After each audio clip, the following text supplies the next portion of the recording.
Once again, Assalamu alaikum wa rahmatullahi wa barakatuh. Alhamdulillahi Rabbil Alameen. Wassalatu wassalamu ala Sayyidil Anbiya'i wal Mursaleen. Wa ala alihi wa sahbihi wa man istanna bi sunnatihi ila yawmiddin. Allahumma ja'alna minhum wa min alladhina amanu wa amilu salihat wa tawasaw bil haqqi wa tawasaw bis sabr. Ameen ya Rabbil Alameen. Today I want to share with you some things about a common dhikr that we do, a way of remembering Allah that He taught us, and a history and the significance of this remembrance of Allah.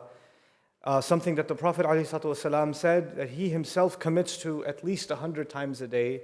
And the phrase that all of you are familiar with is astaghfirullah. Allah Azza wa Jal, when He created human beings, the first human being, Adam alayhi salam, the story everybody knows, but bear with me as I remind you of some elements of that story. You see, there are three elements, three characters in this story other than Allah Azza wa Jal. There's the group of the angels, there's Adam alayhi salam and our mother, and then there's Iblees. And I'm going to compare Adam and Iblees for a little bit. Iblees, before the creation of Adam alayhi salam, he was given a great honor. Allah Azza wa Jal has elevated him to the point where some narrations tell us that he was even in charge of the angels. This is why eventually when Allah commanded the angels to do sajda, well, the angels, he was a jinn, he was not an angel. But since Allah commanded the angels, their commander, meaning Iblis, was the first one to obey, and then everybody else had to obey along with him. But he refused. So this was kind of the honor given to Iblis. And you notice that Adam alayhi salam, when he was created, he was also given an honor. He was also given a special status that the angels, even ranking above the angels actually, which is why Allah Azza wa Jal commanded them for that sajda. You find with Iblis, he violated a commandment of Allah Azza wa Jal. Allah commanded him something and he refused. He failed. And you also find with Adam alayhi salam, Allah gave him one single commandment. Don't go near the tree. He told him and our mother, don't go near the tree. And you also find a violation. You find that they also ended up going near the tree. Both of them were honored. Both of them made a mistake. They have something in common. But what they have not in common is what happens after the mistake. What happens after the mistake? After the mistake, Iblis gives justification. He explains that it's actually not a mistake at all. I am completely logical in what I'm saying. I'm made of fire. And you can imagine also, in part of his argument, I've been around a lot longer. I'm senior to him. I have way more experience. You just created him, and he's made of dirt. What is he? He hasn't even proven himself. And I am supposed to submit myself before him? How is he getting a higher rank? I can't accept this. So he's giving a logical explanation for his disobedience to Allah Azza wa Jal. Adam alayhi salam, this is not commonly understood, but Adam alayhi salam could also give a logical explanation. You see, when Allah created Adam alayhi salam, He made an announcement to all of the angels. He told all the angels, إِنِّي جَاعِلٌ فِي الْأَرْضِ خَلِيفَةً. Surah Al-Baqarah tells us, He told all the angels, I am putting a Khalifa on the earth. Allah announced to the angels from the very beginning that Adam was created for the earth. Eventually, when Adam alayhi salam ate from the tree, Allah says, now you must go down to the earth. Adam alayhi salam could turn around and say, wait a second. Even before I ate from the tree, you made the announcement that I'm going to go to the earth anyway. You already told everyone, you told the angels, and this is actually what Iblis came and told him. Iblis said, by the way, you live in Jannah, you like it, right? Huh? But you know what? That's not the plan for you. The announcement that was sent out, the announcement that was made is not, you're not made for Jannah right now, you're made for what? The earth. You like staying here? You like Jannah? Huh? Well, there's only two kinds of people that can stay here. Either angels or permanent residents. And you're not an angel, and you can't be a permanent resident. Guess why He doesn't want you to eat from that tree? Because anybody who eats from that tree, إِمَّا أَن تَكُونَ مَلَكَيْنِ وَإِمَّا أَن تَكُونَ مِنَ الْخَالِدِينَ. If you eat from that tree, one of two things will happen. Either you will turn into angels, or you will turn into permanent residents. That's why Allah doesn't want you eating from that tree. Because He wants you to go to the earth. That's why you should stay away from that tree. So if you want to stay here, and so this was the offer Iblis made to our father and our mother in Surah Al-A'raf. And so they go and they eat from the tree. And Allah Azza wa Jal says, what prevented you? Why didn't you stay away from this tree? And the same way Allah asked Iblis, why did you refuse to make sajda? Allah asked Iblis, why? Why did you disobey? Allah asked Adam alayhi salam and Hawa alayhi salam, why did you disobey? Same exact thing. Why and why?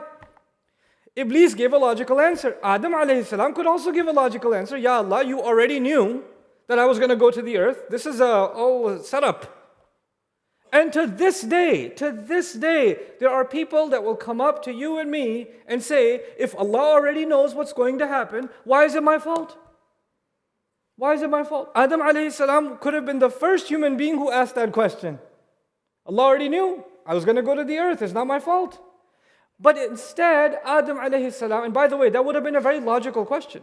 No doubt, would have been a logical question. But Adam alayhi salam made a very important decision for all of us.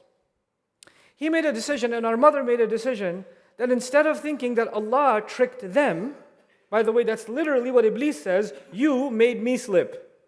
You tricked me. فَبِمَا أَغْوَيْتَنِي. Because you made me slip. They blamed Allah. Adam alayhi salam, instead of blaming Allah, blames who? Himself. رَبَّنَا ظَلَمْنَا أَنفُسَنَا. We wronged ourselves. We did wrong to ourselves. Now, I was going to tell you about istighfar. The first step of istighfar, the reality is all human beings are going to make mistakes. All of us. Every single one of us. And it's going to happen all the time. There are going to be all kinds of mistakes in our life. Things that we do that we should not have done. Things that we say that we should not have said. Things that we earned that we should not have earned. Wrong that we did to ourselves, wrong we did to somebody else, wrong we did before Allah Azza wa Jal. There are things we should have done and we refused to do them or we failed to do them. There are things we should not have done and we did them anyway. And you know best your own story. That's not for anyone else to know. Allah Azza wa Jal knows and the angels that are recording know. But you know what? Every time you and I make a mistake, we have an option. Iblis comes to you and me and says, listen, I know you made a mistake, but come on, you were under a lot of pressure. It's understandable. It's logical. I mean, what choice did you have? It's only reasonable that you made such a mistake. It's okay. Allah understands. Don't worry about it. Don't feel so bad about it. Everybody makes mistakes. It's okay. Everybody makes mistakes. So Iblis' first job is to come and tell you, you don't need to feel so sorry because your mistake was logical. You got really angry and you hit someone, and then Iblis comes and tells you, well, they made me really angry. Did you hear what they said? You see, it was justified. I mean, what did you want me to do? Just listen? That's why I hit them. Or you decide to insult somebody. Or somebody decides to steal. And somebody says, what did you want me to do? Everybody's doing it. I can't even pay the bills. What did you want me to do? Somebody accepts a bribe. And they tell themselves, look, I have to survive. I have small kids. Shaitan comes and tells you, just like himself, when the mistake is caught, he tells you to say, no, it was okay. You don't have to feel so bad. You don't have to feel so bad. The mistake isn't yours. Why did Allah put me in such a difficult position anyway? It's Allah's fault. Ma'adallah. Allah put me in a difficult position. What did you expect? Of course I was going to mess up. You see, this is Iblis' line of thinking. Adam's line of thinking, Rabbana zalamna, and we wronged ourselves. We did wrong to ourselves. I can't hide behind any excuses, my Rabb. I'm not going to hide behind my anger or my temptation or my weakness or my forgetfulness or somebody else made me do it or somebody else made me really upset or somebody else tempted me. There's going to be all these reasons. There's going to be a million justifications. Just like when somebody goes to court and they say, why did you do it? Well, I had a rough childhood and I had bad influence in my life and this is why I became this way, because I've just been around gangs my whole life. That's why I commit these crimes. Really, if your environment, you can blame your environment, then how come Yusuf alayhi salam spends decades in jail and he doesn't think like a criminal? He doesn't act like a criminal. Ibrahim alayhi salam is raised in a town where everybody worships idols. He doesn't blame the environment and justify his behavior. He stands up for the truth. What is Allah teaching us? Every human being, al-insan ala nafsihi basira walau alqa ma'adhira. The human being is very clear view of his own self, even though he comes up with lots of excuses. Human beings are very good at making excuses, and where do the excuses come from? Iblis. Because there's one thing Iblis does not want. He does not want you to say with your heart, astaghfirullah. He does not want that. Because once Adam alayhi salam was sent to the earth, this is why I started with Adam alayhi salam. When Adam alayhi salam was sent to the earth, Allah told him, فَإِمَّا يَأْتِيَنَّكُم مِّنِّي هُدًى فَمَن تَبِعَ هُدَايَ فَلَا خَوْفٌ عَلَيْهِمْ وَلَا هُمْ يَحْزَنُونَ. Now that I'm sending you to the earth, you will need guidance. You will need guidance. And whoever follows my guidance, they won't have to worry, they won't have fear, they won't have sadness. So basically, Allah told Adam alayhi salam that when he comes to the earth, Allah will give him what? Guidance. Now please listen to this carefully. This is what it has to do with astaghfirullah. The first guidance Allah sent to this earth. Allah says, فَتَلَقَّى آدَمُ مِنْ رَبِّهِ كَلِمَاتٍ فَتَابَ عَلَيْهِ. Allah gave Adam alayhi salam words by means of which he turned back to Allah asking for his forgiveness. Asking for Allah's forgiveness was the first guidance given to humanity. That was guidance number one. Before any other teaching, before anything Allah taught us about halal and haram, before anything Allah taught us about remembering Allah in different ways, before anything Allah taught us about the gratitude of Allah and the perfection of Allah, the first thing Allah taught humanity was seek Allah's forgiveness. And you know what? That's how the story of humanity started, by seeking Allah's forgiveness. Where does the story of humanity end? On Judgment Day, isn't it? And on Judgment Day, believers are trying to make their way towards Jannah. And they haven't made it to Jannah yet. They haven't made it yet. Some people had a lot of faith, so they have a lot of light coming out of their chest and their right hand. And some people have a little bit of faith, so they have a little bit of light coming out of their chest and their right hand. And if you have a lot of light, you know where to go. If you have a little bit of light, you can only take one step at a time. And people are inching towards Jannah, trying to make it to Jannah. And what do they say? This is the last dua human beings will ever make. This is the last dua human beings will ever make. In Surah Al-Tahrim, رَبَّنَا أَتْمِمْ لَنَا نُورَنَا وَاغْفِرْ لَنَا. Master, please complete our light. Let this light, this battery not run out until we make it to the gates of Jannah. And forgive us. Forgive us. The first guidance, the first dua was what? Forgiveness. And the last dua for all humanity is what? Forgive us. The guidance of Allah begins and ends with seeking forgiveness. And seeking, this astaghfirullah is not something small. It's not a small reason that Rasulullah sallallahu alayhi wasallam asked istighfar of Allah 100 times. We'll solve that problem in a second. Why is Rasulullah sallallahu alayhi wasallam asking for Allah's forgiveness? We know that prophets are free of sin. And on top of that, Allah describes him, as I told you before, as a brilliant sun, flawless. So why is he asking for forgiveness if he hasn't even made any sins?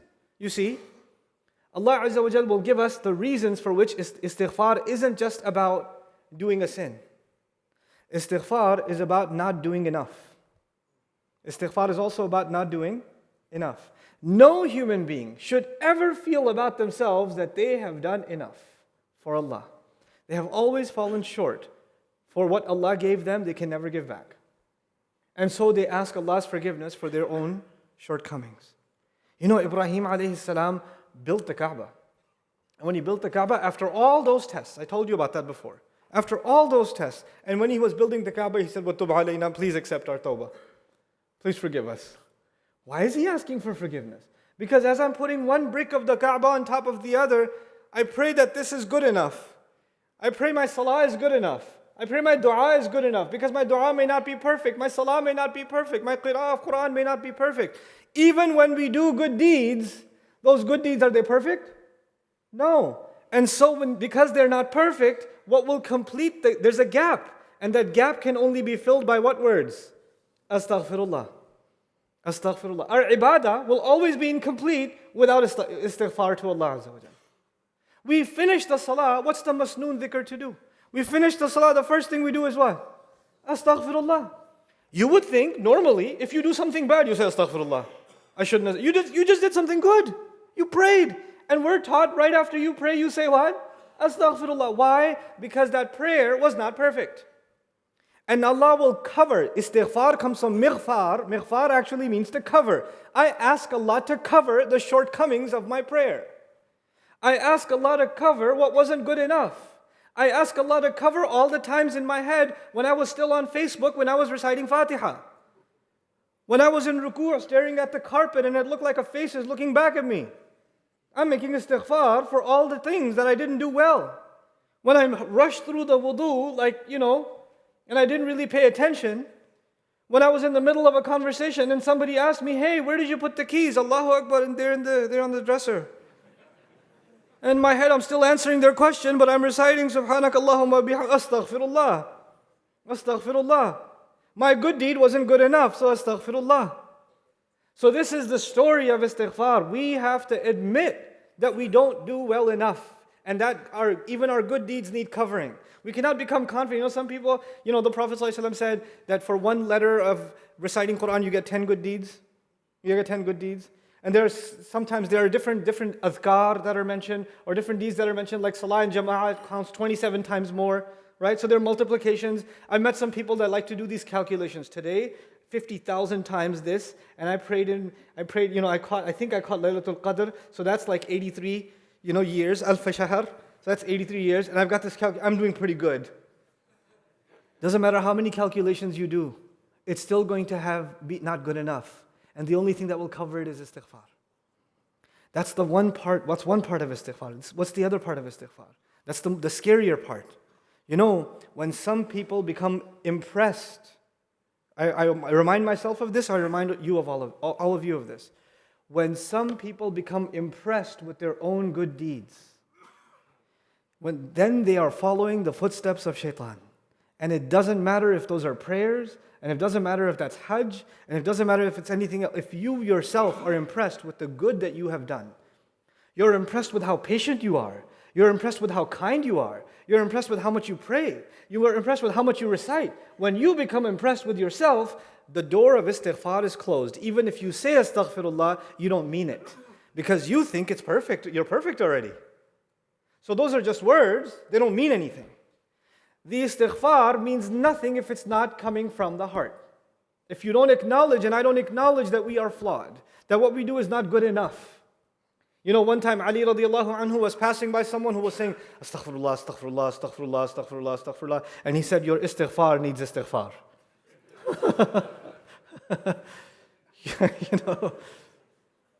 So the last thing I share with you about istighfar, not only does it cover our flaws, not only does it teach us humility, and it teaches us, profoundly it teaches us that we aren't perfect and we will always be making mistakes, and we have to admit our mistakes to Allah. By the way, on that note, it's not easy to admit your mistake to another person.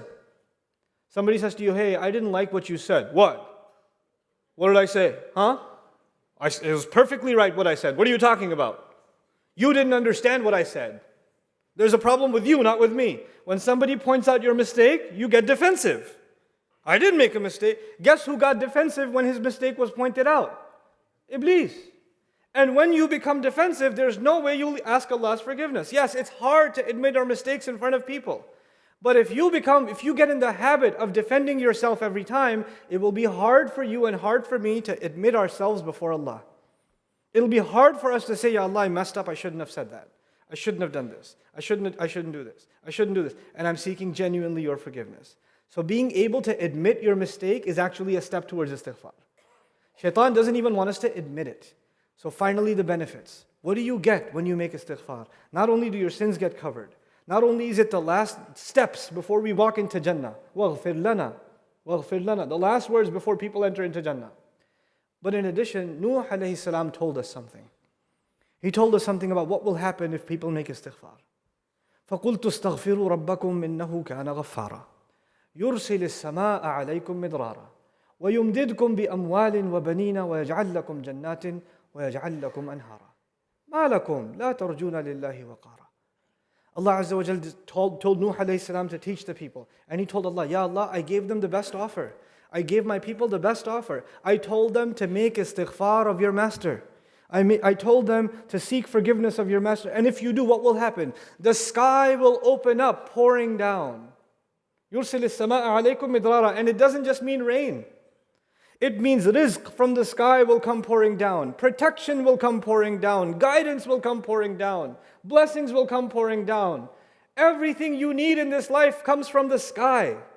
And the sky will open up for you only because you're making what? Istighfar. يُرْسِلِ السَّمَاءَ عَلَيْكُمْ مِدْرَارًا وَيُمْدِدْكُمْ. And He will extend for you. بِأَمْوَالٍ وَبَنِينَ. He will give you more and more money. He will give you more and more children. And yumdidkum doesn't mean yazidkum, meaning He'll give you more children, more money. But even if you have a little bit of money, it will go very far. And if you have just a child, or your child is not, you don't have many kids, the good they do will go very far. Yumdidkum, meaning your good deeds will continue through your money. Allah will make your money work for your dunya, and Allah will make your children work for your dunya, and He will make your money and your children work for your akhirah, only because you made istighfar. Yumdidkum bi amwalin wa banin. And then He says, وَيَجْعَلْ لَكُمْ جَنَّاتٍ وَيَجْعَلْ لَكُمْ أَنْهَارًا. And He will put gardens out for you, and He will put rivers out for you. And the ulama got confused. Wait, a lot of people make istighfar, but they never get gardens? They never get rivers? But Quran says if you make istighfar, you will get gardens and you will get rivers. It's completely logical. Even if you have 100 rand and you're a person of istighfar, that 100 will do more good for you than 1,000,000 would have done for you. If you have a sick child, and you make istighfar, the good that will come from that sick child will be better than 10 sons that were strong and started businesses and became millionaires and became your backbone. That will be better for you because you're a person of istighfar. And when will you see those gardens? And when will you see those rivers? When you come back to Allah, you will see the gates open and gardens and rivers waiting for you. وَيَجْعَلْ لَكُمْ جَنَّاتٍ وَيَجْعَلْ لَكُمْ أَنْهَارًا مَا لَكُمْ. What is wrong with you? Nuh alayhi salam told his people, what is wrong with you? لَا تَرْجُونَ لِلَّهِ وَقَارًا. You're not hoping for Allah to dignify you? Why don't you want Allah to honor you? Why don't you want Allah to bless you? Allah Azza wa Jal will honor you when you become people of istighfar. And this is my last comment to you. When somebody asks for forgiveness, if I came to somebody and said, I'm sorry I said that, I made a mistake, and somebody admits their crime before a judge, somebody admits sometimes the politicians make a mistake and they have to do a press release. I'm really sorry I said that and I didn't mean to say it and please still vote for me. And is that dignifying or is that embarrassing when they have to admit their mistake? It's embarrassing. If somebody has to admit their mistake, it's very embarrassing. It's one of the most difficult, uncomfortable situations a person can be in when they have to admit their mistake. And Allah Azza wa Jal on the tongue of Nuh alayhi salam told us, when you seek forgiveness of Allah, you are hoping for Allah not to humiliate you, but to what? To honor you. That actually our honor lies in admitting our faults before Allah and begging Allah to cover them. That's actually our honor. When we admit ourselves to any other human being, it will be humiliation. When we humiliate ourselves before Allah, that is the only honor a human being will ever have in this life. مَا لَكُمْ لَا تَرْجُونَ لِلَّهِ وَقَارًا. This is the power of just the words astaghfirullah. When we say these words, we are transforming our lives. We're opening the doors to rizq. We're dignifying ourselves. We are reminding ourselves of the journey of Adam alayhi salam and the journey we will all be taking as we walk into the gates of Jannah. May Allah Azza wa Jal make all of us people of real istighfar from our hearts. Barakallahu li wa lakum fil Qur'an al-Hakim wa nafa'ani wa iyyakum bil ayati wa dhikr al-Hakim.